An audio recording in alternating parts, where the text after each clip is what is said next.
നമസ്കാരം. റാഫ്റ്റർ ഫുട്ബോളിലേക്ക് എവർക്കും സ്വാഗതം. ചില പെനാൽറ്റി കണക്കുകൾ പറയാതിരിക്കാൻ കഴിയില്ല. അപ്പോൾ അതുകൊണ്ട് അതൊന്ന് പറഞ്ഞു പോകാതെ കരുതി. ഇന്നലെ ഇപ്പോൾ ഫ്രാൻസിന് പെനാൽറ്റി കിട്ടിയല്ലോ. മെസ്സി പെനാൽറ്റി മിസ്സാക്കുകയാണെങ്കിൽ ഞാനും മിസ്സാക്കുകയാണ് എന്ന നിലപാടിലാണ് എംബപ്പെ എന്ന് തോന്നുന്നു. വളരെ പൂറായിട്ടുള്ളൊരു പെനാൽറ്റി വളരെ അനായാസം യാസിൻ ബോനോ അത് തടഞ്ഞിട്ടു.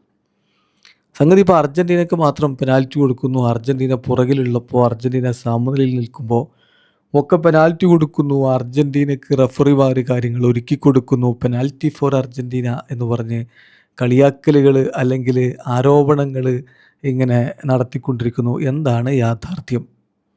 ഫ്രാൻസും അർജൻറ്റീനയും ഈ രണ്ട് ടീമുകളിൽ ഏറ്റവും അധികം പെനാൽറ്റികൾ സമീപകാലത്തെ 3 വേൾഡ് കപ്പുകളിൽ ലഭിച്ചത് ആർക്കാണ്? ഈ അർജൻറ്റീനയ്ക്ക് മാത്രമാണോ അവർ പുറകിൽ നിൽക്കുമ്പോൾ അല്ലെങ്കിൽ കളി സമനിലയിൽ നിൽക്കുമ്പോൾ പെനാൽറ്റികൾ കിട്ടിയിട്ടുള്ളത്? നമ്മൾ നോക്കുകയാണ്. ഫ്രാൻസിന് കഴിഞ്ഞ 3 വേൾഡ് കപ്പുകളിലായിട്ട് ലഭിച്ചത് 8 പെനാൽറ്റികളാണ്. 8 പെനാൽറ്റികൾ. അത് അർജൻറ്റീനയ്ക്ക് ലഭിച്ചതോ 8 പെനാൽറ്റികളാണ്. അതായത് സെയിം എമൗണ്ട് ഓഫ് പെനാൽറ്റീസാണ് ഫ്രാൻസിനും അർജൻറ്റീനയ്ക്കും കഴിഞ്ഞ 3 വേൾഡ് കപ്പുകളിലായിട്ട് ലഭിച്ചിട്ടുള്ളത് എന്നർത്ഥം.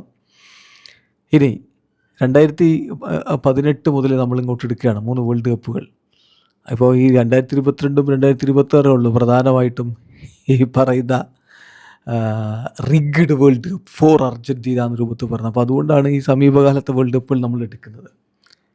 അർജൻറ്റീനക്ക് അവർ പുറകെ നിൽക്കുമ്പോൾ മാത്രം പെനാൽറ്റി ഇങ്ങനെ കൊടുക്കുകയാണ് എന്നാണല്ലോ പറയുന്നത്. അപ്പോൾ ഫ്രാൻസിനോ 2018 വേൾഡ് കപ്പിൽ ഓസ്ട്രേലിയയുമായിട്ട് 0-0 സമനിലയിൽ നിൽക്കുന്ന സമയത്താണ് അവർക്ക് പെനാൽറ്റി കൊടുത്തത്. ആ വേൾഡ് കപ്പിൽ അർജൻറ്റീനയുമായിട്ട് ഗോൾ രഹിത സമനിലയിൽ നിൽക്കുമ്പോഴാണ് അവർക്ക് പെനാൽറ്റി കൊടുത്തത്. ക്രൊയേഷ്യക്കെതിരെ 1-1 സമനിലയിൽ നിൽക്കുമ്പോഴാണ് അവർക്ക് പെനാൽറ്റി കൊടുത്തത്.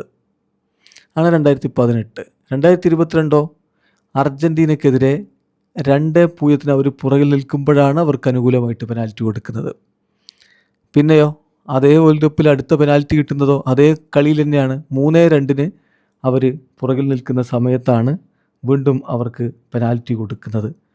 ചുരുക്കി പറഞ്ഞാൽ ഇത് നമ്മൾ നോക്കുകയാണെങ്കിൽ ഈ പറയുന്ന പോലെയല്ല കാര്യങ്ങൾ എന്നുള്ളത് നമുക്ക് സുവ്യക്തമാവുകയാണ്.